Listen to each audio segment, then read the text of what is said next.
In South Texas, after the Civil War, DeWitt County did not feel like peace. The fighting had ended, but the land still held anger, hunger, and old grudges. Roads were rough, towns were small. In a place like that, a simple argument could turn into a threat, and a threat could turn into a gunshot. DeWitt County sat in a world of dust. Cattle moved across open land, news traveled fast.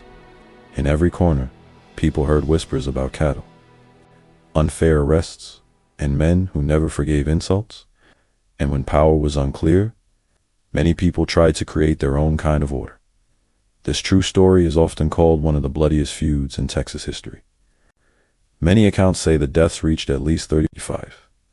Others argue the number may have been higher, depending on who is counted and how far the timeline is stretched.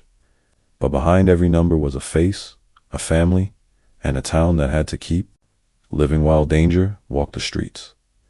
It became known as the Sutton-Taylor feud. The name makes it sound like a clean fight between two equal teams. Real life was not clean. It was personal and full of shifting alliances. Some men wore badges, some men carried warrants, some men called themselves protectors, others called them bullies. Many people were both victim and threat, depending on which side was speaking.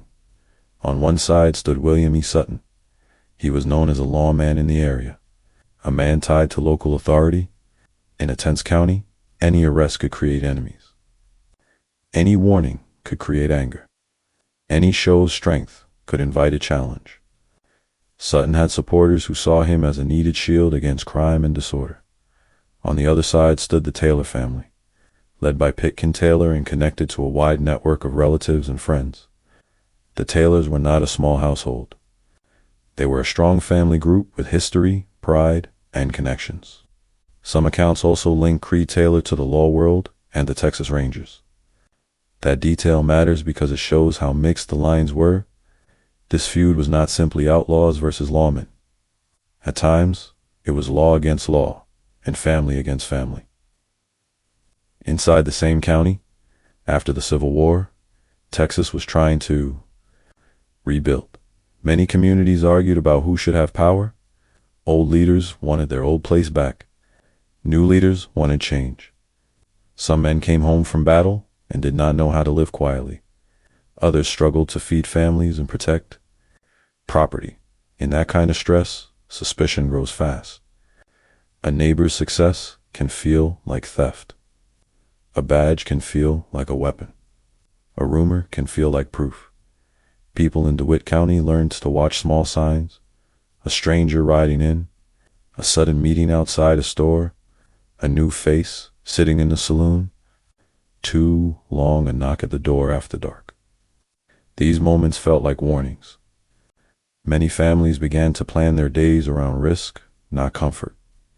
They checked windows. They kept guns close. They taught children to stay quiet when adults spoke in low voices. Fear did not arrive all at once. It moved in slowly, like a storm, building beyond the horizon. At first, there were disputes, arrests, accusations, and hard words. Those disputes were about more than one crime or one debt. They were about pride and control. When one man felt disrespected, he did not simply forgive. He remembered. When a family felt targeted, it did not simply move away. It prepared. In a healthy system, people can turn to courts, clear rules, and trusted officers. But in this county, trust was thin. If a man was arrested, his family might believe the arrest was unfair. If a man escaped punishment, another family might believe the system was corrupt. Either way, the result was the same. People relied on their own side more than public law. That is how a feud begins. Not with a single loud announcement, but with a slow loss of faith. The main question changes from what is right to who is with us. When that happens, every event becomes a test. Every small conflict becomes a battle. Every death becomes a message. Later, DeWitt County would see ambushes, killings, and revenge attacks.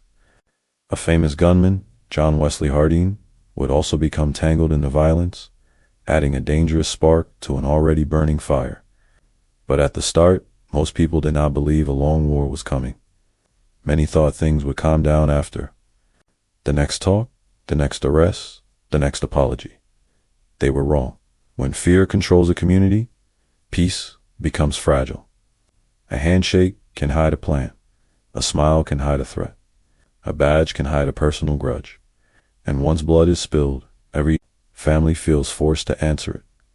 As the sun set over open fields, men began to watch the road more closely than the sky. They listened for hoofbeats.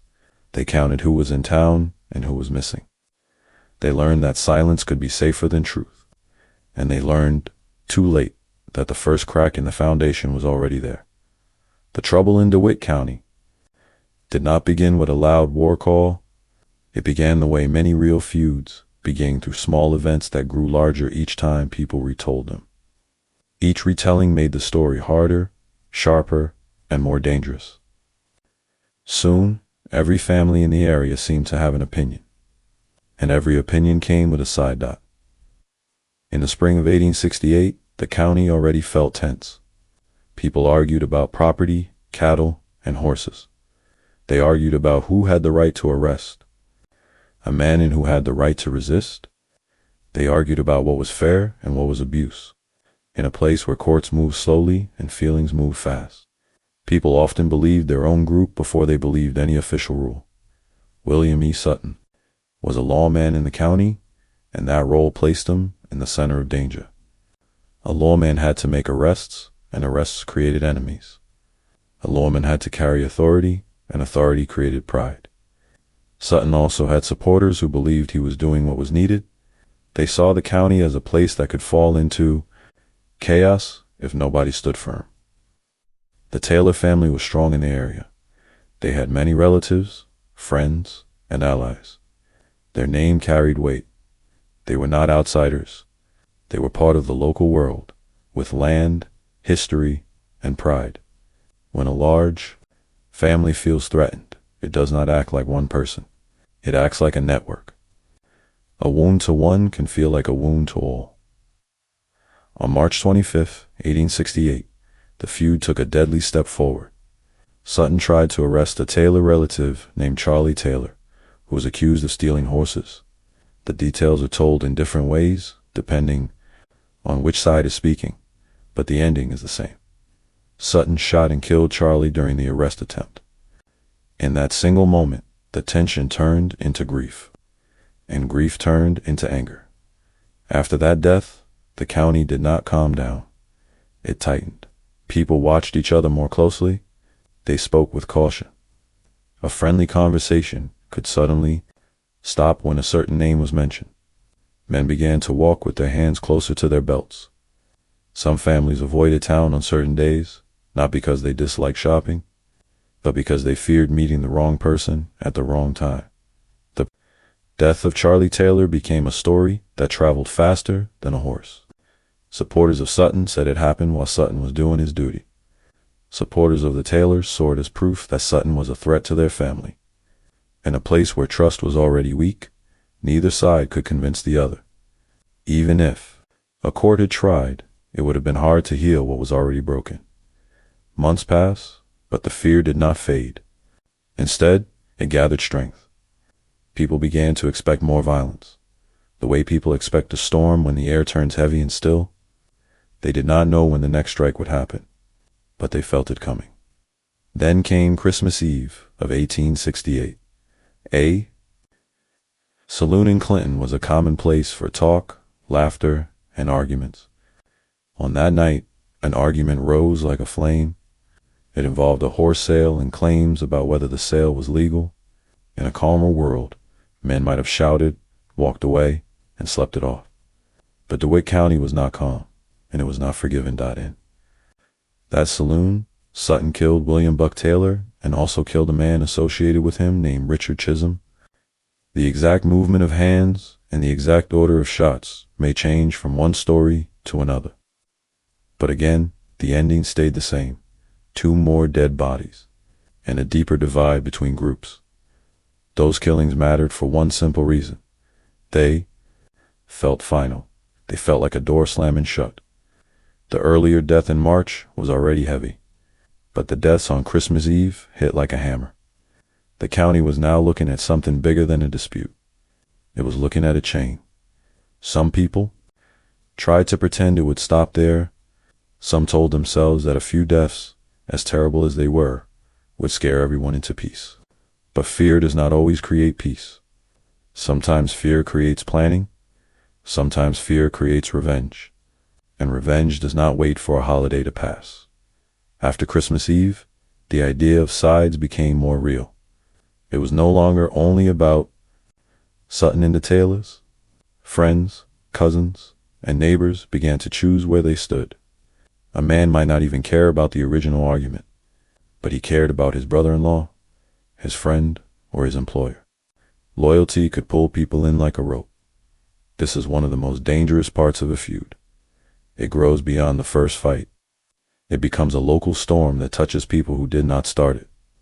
A family might wake up and realize they are now part of it, simply because of who they are related to, or who they spoke to in public, or who they helped one night on the road.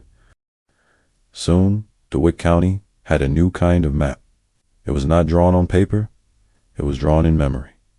People learned which houses were safe and which were risky.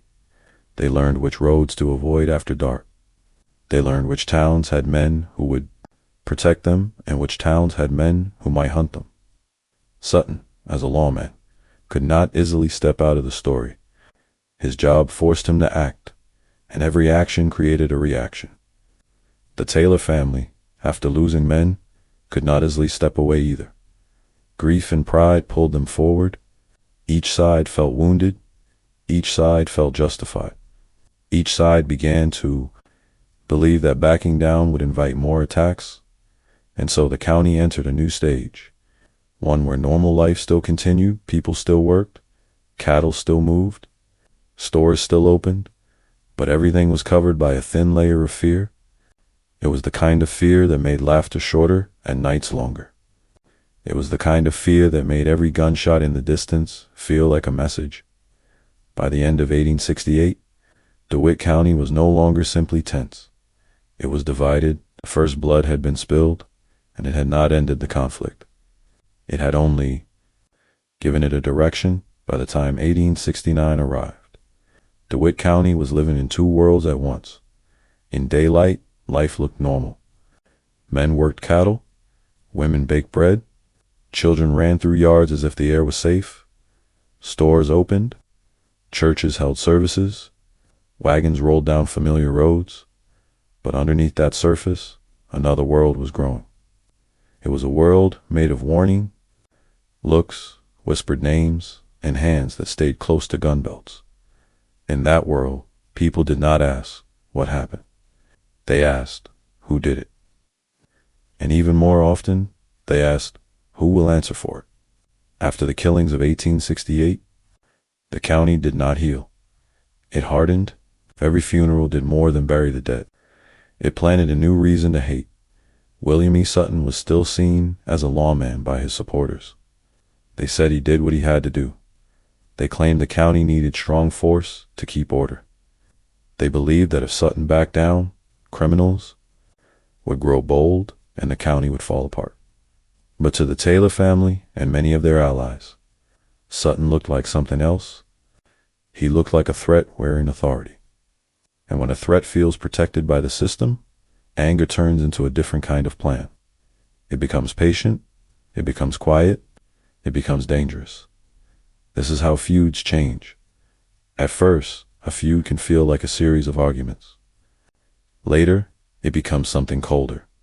It becomes a waiting game. Men begin to think less about words and more about timing. A meeting in town becomes risky. A ride on a lonely road becomes a possible trap. A knock at the door after dark becomes a moment where a family holds its breath. People began to form smaller groups within the county, the way water forms streams after heavy rain. Friends began traveling together instead of alone. Some men refused to ride without a partner. Others began sleeping with rifles near the bed. Even families who did not love either side learned to be careful. because a feud does not always hit only the people who deserve it. A feud hits whoever is nearby. The tension grew because the county could not agree on what justice meant. To one side, justice meant arrests and punishments led by lawmen. To the other side, justice meant protecting family and answering blood with blood. And once those definitions clash, every event becomes a fuel source. Some men tried to calm things. They told neighbors to be reasonable. They said the county needed peace. They said there had been enough death, but the problem was simple. Peace required both sides to trust each other. Trust was the first thing that died as the years moved. Forward, the feud's shape became clearer. It was no longer only Sutton against the Taylors. It became Sutton's friends against Taylor's friends, with loyalties spreading through marriages, business ties, and long family connections. Someone could be pulled into the conflict not because he hated anyone, but because his cousin did, or because his employer did, or because he was seen having coffee with the wrong person. In a place like that, even being neutral could look like betrayal. By 1872, the county's sphere had turned into a routine. People who lived there could sense trouble before it happened. A sudden stillness in town, a group of riders who did not greet anyone, a man who usually smiled but now stared at the ground. These small details became signals. And then came one of the moments that changed everything. The attack on Pitkin Taylor. Pitkin Taylor was a major figure in the Taylor family network. His name mattered. His presence mattered. If the feud was a fire, he was one of the strong beams holding one side together. When a powerful person falls, a feud does not weaken. It often becomes more wild. One evening, Pitkin Taylor was drawn away from his home by a message. The message was a trick, a common tactic in violent disputes. Pull the target into the open, away from safety, away from witnesses who might help. It was the kind of plan that only works when trust is already broken, because the target must believe the message enough to step outside. The night was dark, and the roads were quiet. That quiet was not peace. It was preparation. Shots broke the silence. Pitkin Taylor was badly wounded. He did not die instantly. That detail matters because it shows how cruel the feud had become. A man could suffer for weeks or months while his family watched and waited, growing more angry with each painful day. When he later died from those wounds, the death did not end anything. It acted like a bell ringing across the county. It told everyone that the feud had moved into a new stage, because now the Taylors did not feel only insulted or challenged. They felt attacked at the heart. And when a family feels that kind of attack, the response is rarely calm. Pitkin Taylor's death created a heavy question for the Taylor side. If they did not respond, would the attacks continue? Were there enemies? Feel free to strike again and again. In a feud, silence can look like weakness, and weakness invites more pressure. So the idea of revenge grew stronger. Revenge is not always loud at first. It can begin in private talks, in kitchens and barns, in back rooms of stores. Men speak in low voices, using phrases like, "We can't let this go," and they have to learn, and someone has to pay. The words sound simple, but the meaning is deadly. As that thinking spread, the county became even more unsafe. Riders on the road began to look over their shoulders. People stopped traveling at night unless they had no choice. Some families kept children close to home, not because they feared sickness, but because they feared people. In towns, even small gatherings became tense. A dance could be ruined by one man walking in. A church meeting could feel less like worship, and more like a place where enemies might be counted. And the worst part was that many people could not escape. Moving away required money and opportunity. Leaving also meant abandoning land, livestock, and family ties that had taken years to build, so most stayed. And because they stayed, they adapted to fear as if fear were normal weather. But fear has a cost. It changes the way people see each other. It turns neighbors into suspects. It turns disagreements into threats. It teaches young men that the fastest way to gain respect is to look dangerous. By the time Pick and Taylor was gone, DeWitt County was no longer waiting for violence. It was expecting it. The feud had now taken something bigger than a life. It had taken a sense of safety. It had taken the idea that law could protect everyone equally. It had taken the belief that tomorrow would be calmer than today. After Pick and Taylor died, DeWitt County felt like a room with the doors locked and the air running out. People still woke up, worked, and tried to live normally. But behind every normal day was the same fear. The next attack could happen anywhere. Pitkin was more than a man to the Taylors. He was a symbol of their strength. His death was not only painful, it was humiliating. In a place where pride mattered, humiliation could be as powerful as grief. And grief, when mixed with pride, often turns into a demand. That demand was simple. Someone must pay. The Taylor family did not hold meetings in public with clear plans. This was not an army with uniforms. It was a family network, and the decisions grew through whispers, promises, and private conversations. Men who might have once avoided trouble now felt pulled toward it. They believed that if they did nothing, they would invite more attacks. They believed that the feud would never stop unless the other side feared them as much as they feared the other side. On the Sutton side, people felt the same pressure. They believed they were being hunted or blamed for things they did not do. They believed the tellers would strike back, and that the only way to survive was to stand firm. In their eyes, backing down would not create peace. It would create danger. So the county began to split into two hardened camps. Not on paper, not by official order, but by emotion. A man's last name mattered. His friends mattered. Who he drank with mattered. Which porch he sat on mattered. Even the way he looked at someone in town could be taken as a message. In that kind of climate, people often chose a side simply to feel protected. But protection has a price. Once someone chose a side, the other side could see him as an enemy. He could be attacked, threatened, or punished for loyalty that he might never have chosen in a calmer life. The feud began to pull in men like a flood pulls in loose, boards one after another, until the whole structure was moving. The violence grew more organized in a quiet way. Riders traveled in groups. Men stopped trusting the open road. Ambushes became a fear that sat in every rider's mind. Even a short trip between towns could feel like a gamble. Women and children suffered in their own ways. They might not carry guns, but they carried worry.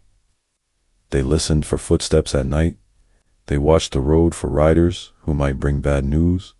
They learned to read faces, to sense when a husband or brother was hiding fear behind a calm voice.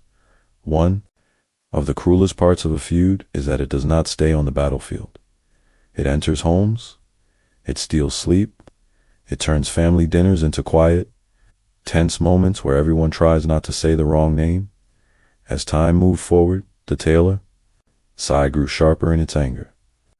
Many accounts describe how Jim Taylor, Pickin's son, became more determined. When a man loses a father in a violent conflict, he can react in different ways. Some retreat, some try to create peace. But in a place like DeWitt County, where violence was becoming normal, the pull of revenge was strong. Jim Taylor did not live in a world where grief could be healed by a court decision. He lived in a world where courts seemed slow, uncertain, and sometimes biased, depending on who was speaking. For him and many around him, justice felt like something that had to be taken, not requested. At the same time, Sutton and his allies felt the ground shifting under them. Even if they claimed they were acting for law and order, they knew they were now part of a personal war. A badge did not stop bullets. In fact, the badge could make a man more of a target. And the deeper the feud grew, the less difference there was between legal danger and personal danger. Town life became tense in a new way. People began to look at strangers as possible messengers of violence. A rider entering town could be a traveler, or he could be someone scouting. A group of men sitting quietly could be friends, or they could be planning an ambush. Even the sound of horses could change a mood. Hoofbeats at the wrong hour made people freeze.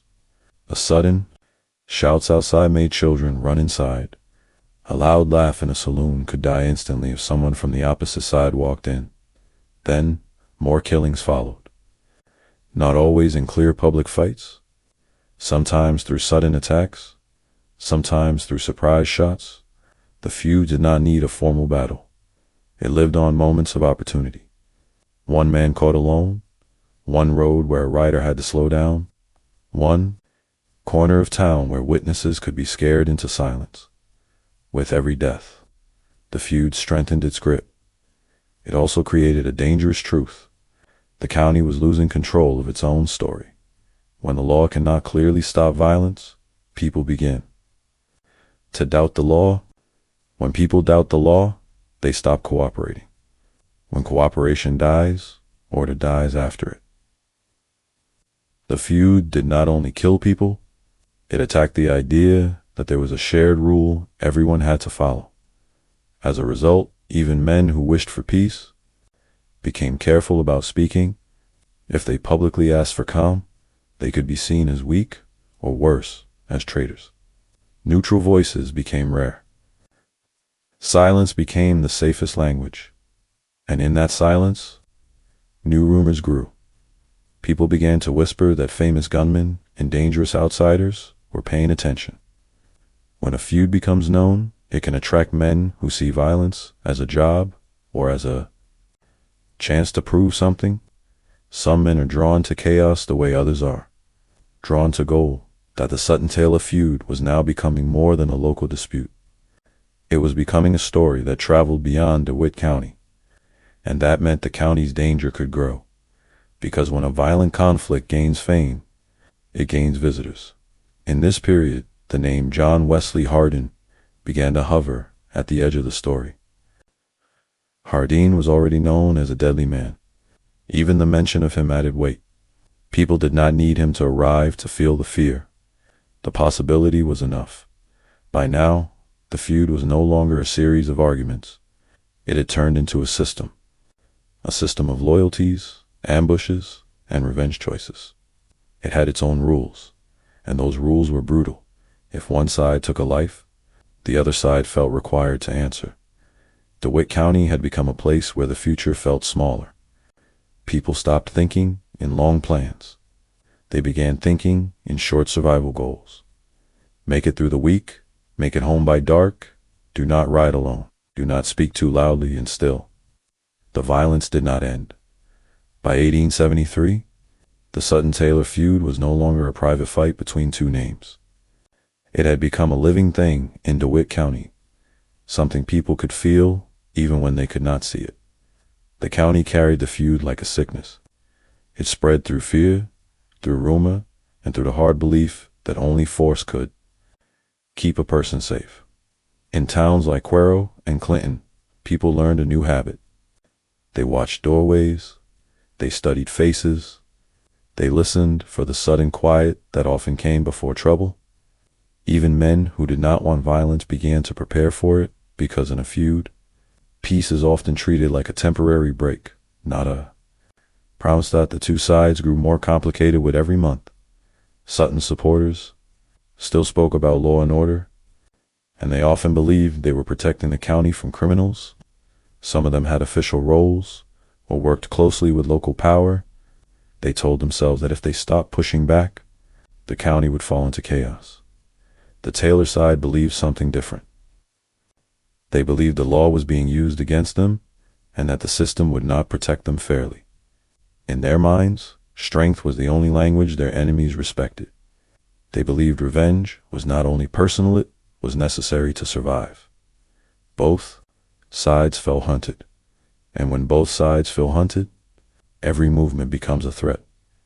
As the feud grew, it began to attract a certain kind of man. Not a farmer trying to raise cattle, not a shopkeeper trying to earn a living, but a man who carried violence like a tool, a man who did not fear trouble and sometimes even chased it. That is when the name John Wesley Hardin began to appear in many accounts of the story. Hardin was already famous in Texas for being dangerous. He was young, quick, and known for killing. Some people saw him as a symbol of the Wild West itself, a man who lived by a gun and trusted his own judgment more than any court. Even if a person never saw Hardin in the street, the idea of him was enough to shake a town. His name did not mean peace. It meant escalation. When a feud pulls in a man like that, the conflict changes shape. It becomes sharper. The fear becomes deeper. The chance of ending things calmly becomes smaller. DeWitt County did not need more anger. It needed calm. But what it received was the opposite. By this time, people could no longer pretend the feud was only between a few men. It touched many lives. It affected business, travel, friendships, and even simple daily routines. People who once visited neighbors freely now hesitated. A short ride to another ranch could feel like stepping into a trap. The feud also created a strange kind of silence in public places.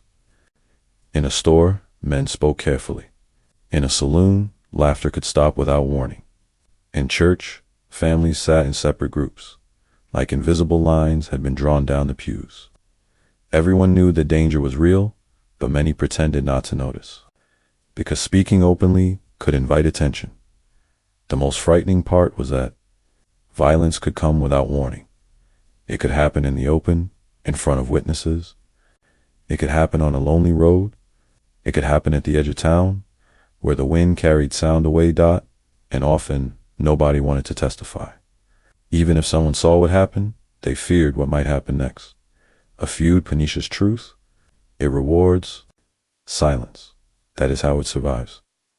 In 1873, the conflict heated again, and the county felt the pressure like a tightrope pulled too far. More men were armed, more riders traveled in groups, more people stayed indoors at night. The air of the county felt like it was waiting for a single match to land. There were more shootings, more sudden deaths, and more accusations. Some of these events were clearly linked to the two factions. Others were harder to prove, but people believed what they believed. And belief in a feud matters as much as fact. Sometimes it matters more. This is how the feud shaped reality. A rumor could become a reason. A suspicion could become a plan. A plan could become an ambush. Then the cycle would repeat. Hardin's presence in the wider story made everything feel worse. Many accounts describe him as tied to the Taylor side, through connections and shared enemies. Whether he acted directly in every moment or not, his involvement around that period showed how far the feud had spread. It was no longer a local argument. It was now connected to a larger, rough world of Texas violence, where famous gunmen moved, through conflicts like sparks through dry grass. For ordinary families, this was terrifying. They did not care about fame. They cared about coming home alive. They cared about their children sleeping without waking to shouting. They cared about going to town without fearing a bullet. But the feud did not care about their needs. It kept forcing choices. A man might be asked to join a ride. If he refused, he could be seen as disloyal. A store owner might be asked to share information. If he refused, he could be threatened. A friend might be asked to hide someone for a night. If he refused, he might lose protection later. In this way, the feud held the county hostage. It did not only kill people, it controlled behavior. In Quarro, people watched the streets like they were watching a stage where tragedy might return at any moment. They memorized faces. They learned who walked alone and who walked with backup. They learned which men had quick tempers. They learned which men seemed calm but carried trouble behind their eyes. And through it all, there was a growing sense that the feud was becoming too large for DeWitt County to contain. Because the more famous it became, the more dangerous it became. Fame meant outside attention. Outside attention meant more weapons, more pride, more men eager to prove themselves. At the same time, law enforcement felt weaker, not because there were no lawmen, but because lawmen were not seen as neutral. If a lawman was tied to one side, the other side saw him as an enemy with a badge that destroyed the one tool that could have ended the conflict. Trust. So the feud continued to roll forward, like a wagon with broken brakes, and then the county approached a moment that would change the entire story. A moment when a major figure would be caught at the edge of escape, and the feud would strike with full force. By early 1874, DeWitt County felt like a place that had forgotten how to breathe. The Sutton-Taylor feud had been burning for years, and the fire did not stay in one corner. It spread through roads, ranches, and towns. It spread through fear. Most people did not wake up thinking about revenge. They woke up thinking about work. But the feud sat behind every plan. It decided who felt safe in town. It decided which road a man could ride. It decided who could sleep through the night without listening for trouble. William E. Sutton had been at the center of this storm from the beginning. Some people saw him as a lawman trying to keep order. Others saw him as the face of unfair power. Either way, his name was now more than a name. It was a symbol. And in a feud, symbols become targets. Sutton was also human. He was not only a badge and a gun. He was a man carrying years of tension on his shoulders. He had lived under constant pressure, watching faces, reading rooms, judging who might pull a weapon. That kind of life does not stay outside the body. It wears a man down. By this point, Sutton had survived threats and violence. He had seen people die. He had seen how quickly peace talks could fail. He had seen how a county could split into two groups that refused to trust each other. And slowly, a hard idea began to grow in his mind.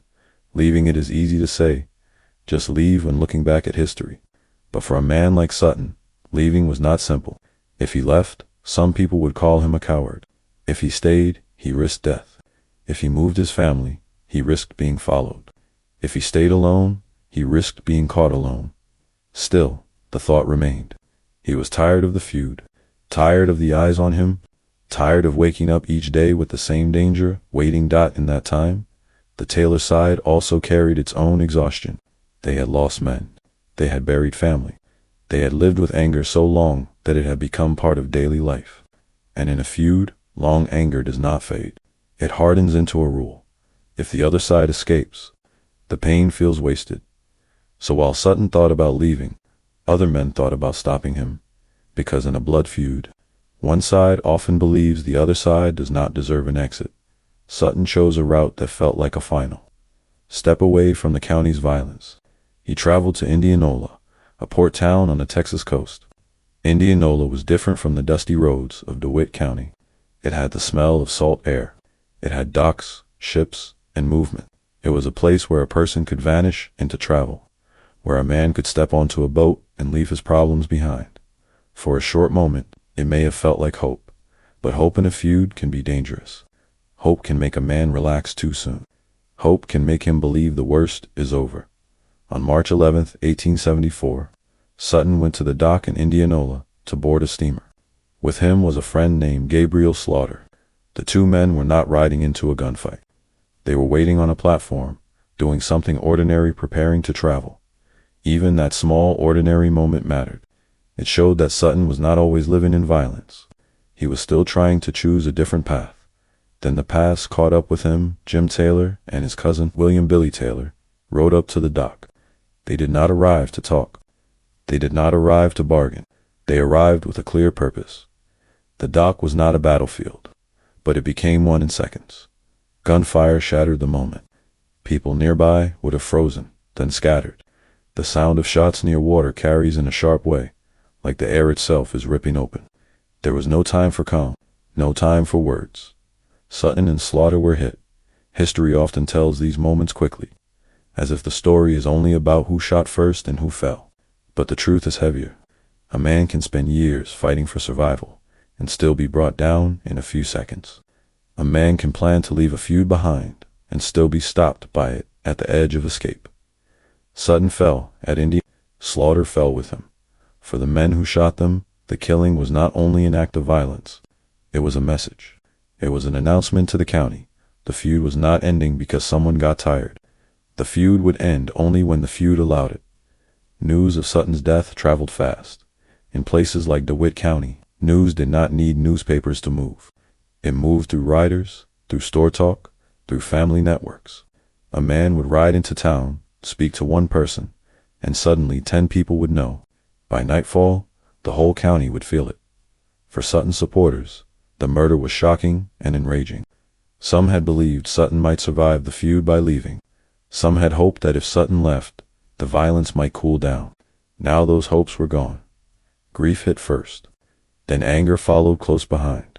For the Taylor side, Sutton's death felt like the settling of an old score. For many, it may have felt like justice. For others, it may have felt like the only way to protect their own side from future attacks. But even for those who celebrated, there was a hidden truth. A feud does not end simply because a man is killed. Sometimes a killing does the opposite. It turns the feud into a monster that cannot stop feeding. Sutton's death removed a central figure, but it did not remove the anger that had built for years. It did not remove the fear. It did not remove the need for revenge on the other side. In fact, it gave Sutton supporters a powerful reason to strike back, because now they could point to a single moment and say, "This is unforgivable." And because Sutton had been a symbol, his death became a symbol to doubt it, became the moment many people would later point to and say, that was the day the feud reached its peak. DeWitt County was now standing on the edge of something worse. The killing at the dock did not bring peace. It brought a new wave of retaliation, one that would be more public, more brutal, and meant to terrify. After the worst public violence, DeWitt County did not return to normal. It only learned to act normal. From the outside, a traveler might have seen the same sun, the same dusty roads, the same cattle moving across open land. Stores still opened. Men still rode into town to buy supplies. Church bells still rang on Sundays. But the county's heart had changed. People now lived with a quiet rule that was never written down. Do not speak too much. Do not ask too many questions. And do not trust the wrong person, because the Sutton-Taylor feud had become more than a series of killings. It had become a system of fear. And fear does not need gunfire every day to control people. Fear only needs memory. Everyone remembered what happened when men decided to make an example. Everyone remembered how quickly a rumor could turn into an attack. Everyone remembered that the law did not always protect the person who told the truth. So the county began to move like a nervous animal, always alert, always listening, always ready to run. Families changed their routines in small ways that outsiders would not notice. A woman might send a child to fetch water earlier in the day because evening felt too risky. A rancher might take a longer road home, not because he liked it, but because he feared an ambush on the shorter route. A store owner might keep his opinions to himself, even if he was angry, because anger spoken out loud could bring danger to his door. Even friendships became complicated. Two men might have been friends for years, but if one was connected to the Sutton side and the other was connected to the Taylor side, the friendship became dangerous. A friendly greeting in public could be seen as betrayal. A quiet talk could be seen as spying. People began to avoid each other, not because they hated one another, but because they feared being seen. Children noticed this, even if nobody explained it. They saw adults go silent when riders approached. They saw mothers pull them inside faster than before. They heard whispers at night. They learned the names of people they were told not to mention. They learned that some stories were not safe to repeat. In a feud, the next generation does not only inherit land, it inherits fear, and fear does something else. It creates a new kind of power. In a normal community, power comes from law, from courts, from shared rules. But in DeWitt County, shared rules were breaking. The feud had damaged trust so badly that many people stopped believing in neutral justice. If a man was arrested, his family might say the arrest was only politics. If a man was freed, another family might say the system was corrupt. If a witness spoke, the witness might become the next target. This is how a county becomes hostage, not by one tyrant, but by a cycle. The feud's real weapon was not only the gun, it was the question that hovered over every decision. If he speaks, who will punish him? Some people tried to stand outside the feud. They wanted no part of it. They simply wanted to raise cattle, run a store, or keep a farm alive. But the feud did not respect neutrality. It treated neutrality like weakness, or like hidden loyalty. A neutral man could be pressured for help. A neutral man could be questioned for information. A neutral man could be punished just to send a message. So neutrality became rare. People began to choose sides for the same reason people choose shelter in a storm, not because they love the shelter, but because they need protection. This pressure also made the feud bigger. The Sutton side and the Taylor side were no longer only families or close allies. They were now groups of men who believed their survival depended on staying together. They traveled in groups, watched roads, and remembered faces. They held meetings quietly. They passed warnings. They built a world where every stranger might be a spy, and every neighbor might be an enemy. Meanwhile, ordinary citizens lived in the middle, trapped between the two. Imagine a shopkeeper who hears a rumor that a shooting might happen. If he warns one side, the other side might blame him. If he warns no one, and people die, he might blame himself. If he tells the law might be connected to one faction. No choice feels safe. This kind of pressure breaks a person slowly. It teaches people to think in short steps. It teaches them to survive one day at a time. And because fear was everywhere, the county's life grew smaller. Public events became quieter. Social gatherings became careful. Business deals became tense. Even the sound of hoofbeats could change a mood. A rider arriving late in the day might cause doors to close across town. A group of riders might cause people to step back from windows. Sometimes, the fear was not even based on new facts. It was based on possibility. In a place like DeWitt County, possibility was enough. Many people began to believe the feud would never truly end. They believed it would simply pause, then return. They believed the anger was too deep, the losses too heavy, the pride too strong. That belief created something dangerous. Hopelessness makes people accept things they should never accept. It makes them live with violence the way they live with drought, like it is part of the land and cannot be changed. It makes them stop resisting and start adjusting. But not everyone adjusted quietly. Some men still wanted to end it. Some wanted real peace, not silence. They tried to speak. They tried to bring calm. They tried to convince both sides that revenge was only creating more graves. Yet those voices were weak compared to the loud power of loss. Because in a feud, every man carries a memory of someone missing at the table, and that memory feels like a command. In this time, the county also began to look outward for a solution. People whispered the same question again and again. Who can stop this? Local law could not do it cleanly because local law was tangled in the feud. Courts could not do it quickly because witnesses were afraid. Neighbors could not do it because neighbors did not trust each other. So the idea grew that only outside force could break the cycle. When people started saying, the Texas Rangers will have to step in, it was not said like a celebration. It was said like a last hope, like calling for rain after months of dry land. And the more the county begged for outside order, the more it showed how far things had fallen, because the county was not only fighting over past deaths anymore, it was fighting over the right to feel safe. In the middle of this fear, there was also an emotional truth that many people never said out loud. Some of the men causing the violence were not monsters in every moment of their lives. They could laugh with friends. They could eat dinner with family. They could pray in church, but the feud had trained them to see mercy as weakness, and to see restraint as danger. It had changed them, and it had changed the county with them. DeWitt County had become a place where people lived with two faces, the face they showed in public, and the face they carried inside, full of worry. The county needed a turning point, something strong enough to break the pattern. That turning point was coming by the time DeWitt County began begging for outside help. The feud had already done its deepest damage. It had not only taken lives, it had taken trust. It had taken sleep. It had taken the simple belief that a man could ride to town and return home without fear.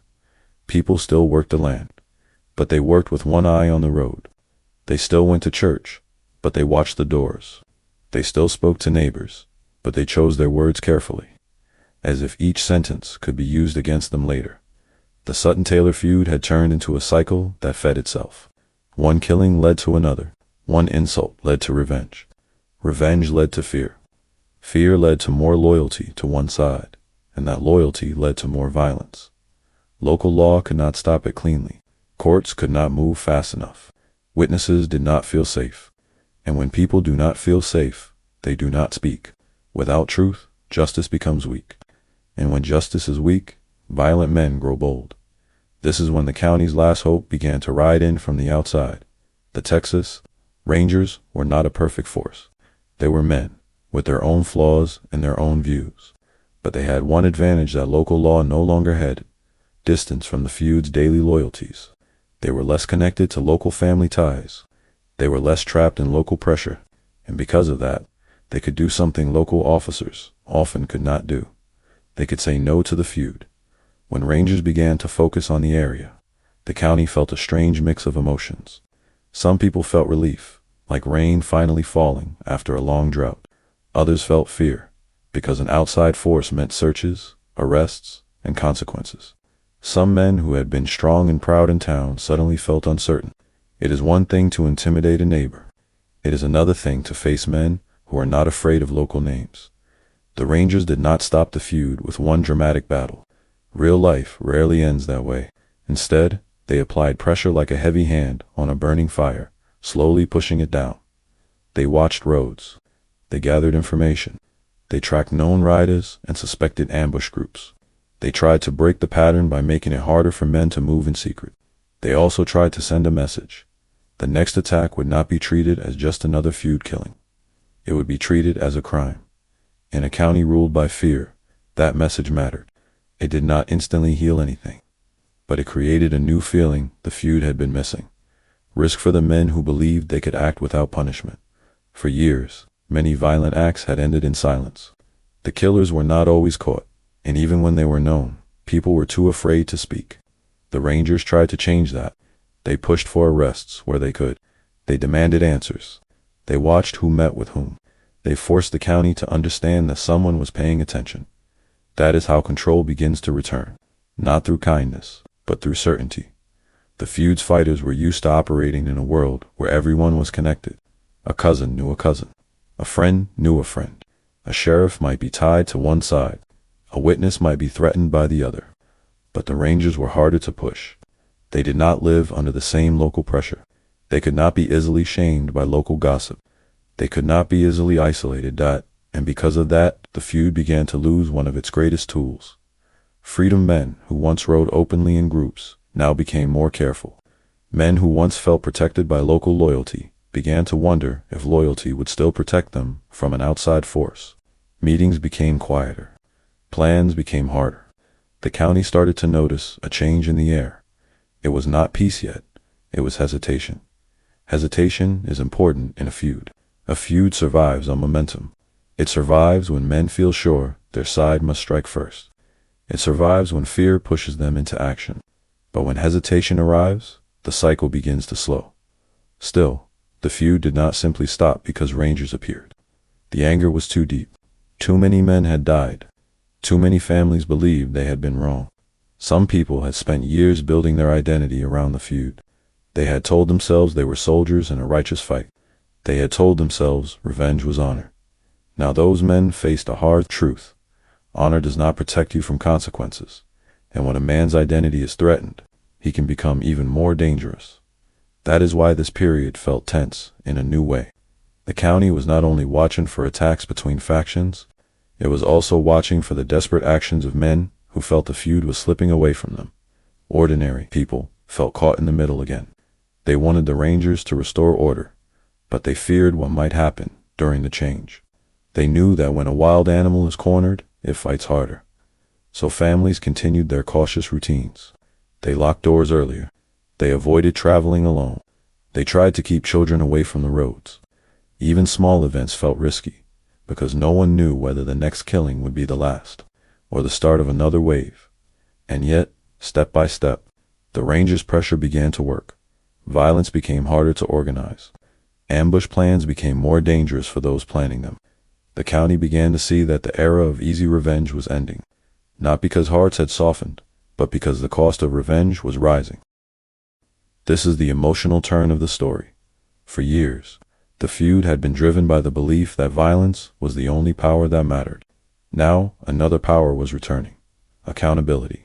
Even if it was imperfect, even if it arrived late, it changed the shape of the conflict. Some men began to step back, not because they forgave, but because they were tired. Some were exhausted by constant danger. Some were sick of burying friends. Some had families begging them to stop. Some simply wanted to live long enough to see their children grow. Others did not step back willingly. They were forced to slow down because the county's world was changing. The roads were being watched. The hiding places were being examined. The confidence of acting without consequence was fading. In many accounts, by late 1876 and the period around it, the feud's worst violence began to break apart under outside pressure and exhaustion. The feud did not end with one clean agreement. It ended the way many real feuds end, with the fighters scattered, the county drained, and the remaining survivors realizing the feud had taken more than it ever paid back. But even as the gunfire grew less frequent, the county still carried the scars. Some families had empty seats that would never be filled. Some homes had old bullet marks that nobody wanted to repair, because repairing them felt like pretending nothing happened. Some men looked older than their years, because fear ages a person quickly. DeWitt County was changing, but it was not yet healed, and the biggest question remained: what happens after a feud? Because when the violence slows, the living must face the quiet. They must face what they did, what they allowed, and what they lost. They must face the truth that revenge never truly ends pain. It only moves it forward. When the Sutton-Taylor feud began to weaken, DeWitt County did not suddenly feel happy. It felt strange. The danger that had filled the air for years did not vanish like smoke. It lingered, even after the worst violence slowed. People who had lived through the feud had trained themselves to expect trouble. They had learned to listen for hoofbeats at night. They had learned to watch a man's hands before they watched his face. They had learned not to stand near windows when arguments rose in town. So when the gunfire became less common, the county did not celebrate right away. Many simply waited, as if peace were only a trick, as if the feud were only resting. That is how deep the fear had gone. The outside pressure from Texas Rangers and the exhaustion of years of bloodshed helped break the feud's momentum. But no one signed a neat agreement. No one stood in the street and announced, "It is over." Instead, the feud ended the way many real feuds end. Slowly, unevenly, and without a satisfying feeling. Some men were gone killed, arrested, or pushed away from the area. Some families were too tired to keep fighting. Others realized they had become trapped in a cycle that could never truly pay back what was lost. When a person kills to avenge a death, the dead do not return. Only the number of graves increases. Even so, the county still carried the feud inside it. Old enemies remained alive, and they did not magically become friends. Families still remembered who shot whom, who helped whom, and who stayed silent. A feud teaches people to keep lists in their minds. Those lists are hard to erase. In towns like Cuero and Clinton, some people tried to move forward by not speaking about the past. They focused on work. They focused on rebuilding. They focused on new crops, new cattle deals, new fences. They wanted to believe the county could be normal again. But the past stayed close. A man might walk into a store and see someone from the other side. He might nod politely, but his stomach would tighten. He might speak in a calm voice, but inside he would be counting distance and exits. This is what fear does, even after violence ends. It changes the body. It makes the nervous system hold the past like it is still present. The families who had lost loved ones did not stop grieving just because the killing slowed. Grief does not obey the same rules as conflict. It can quiet down, but it never fully disappears. It returns during holidays, during birthdays, during small moments when a person expects to hear a familiar voice and then remembers. There will only be silence. The feud's death toll is often described as at least 30. Some accounts suggest the number could be higher, depending on how far people stretch the timeline and which killings they count as part of the conflict. But the number, whether 35 or more, was not the full story. The full story was what the feud did to ordinary life. It taught people to distrust neighbors. It taught people to treat strangers as threats. It taught people that the law could be something personal, not something fair. In some cases, men who survived the feud lived the rest of their lives with a heavy mind. They had seen friends die. They had seen families destroyed. They had seen violence used as a tool for control. And even if they never spoke about it again, it sat behind their eyes. There is another truth about feuds that history sometimes forgets. A feud is not only made of villains. Many of the men involved were not evil in every moment of their lives. Some were fathers. Some were sons. Some were neighbors who could be kind in ordinary settings. But a feud does not allow ordinary kindness to lead. It encourages suspicion. It rewards aggression. It punishes softness. Over time, the feud reshaped people until they could no longer tell whether they were defending themselves or simply feeding the conflict. William E. Sutton became a symbol in this story, lawman to some, threat to others. Pick and Taylor became a symbol, family leader, wounded and lost. Jim Taylor and others became symbols to men driven by grief and pride into revenge. And John Wesley Hardin, even at the edge of the feud's most intense years, represented how the conflict connected with a wider world of Texas violence, where reputation and gun skill could turn local problems into deadly legends. But if DeWitt County learned anything, it was this: legends are loud. Real life is expensive. Every bullet costs something. Every ambush leaves a shadow. Every act of revenge creates a new reason for revenge. That is why the most important part of this story is not the famous names. It is the pattern. The pattern is what turns a community into a trap. First comes a dispute. Then comes a death. Then comes the argument over what the death meant. Then comes retaliation. Then comes fear. Then comes silence. Then comes more death. And at some point, people stop trying to solve the first dispute, because the first dispute is no longer the point. The point becomes pride. The point becomes control. The point becomes not looking weak. In the end, the Sutton-Taylor feud did not produce a winner. It produced survivors, and survivors do not always feel lucky. Survivors often feel haunted. When the county finally settled, people had to build over the damage. They repaired fences and reopened businesses. They returned to church. They tried to allow children to play outside again without looking down the road, every few minutes. But the county's memory did not vanish. Stories were passed down. Some were told as warnings. Some were told as proud tales of strength. Some were told with sadness.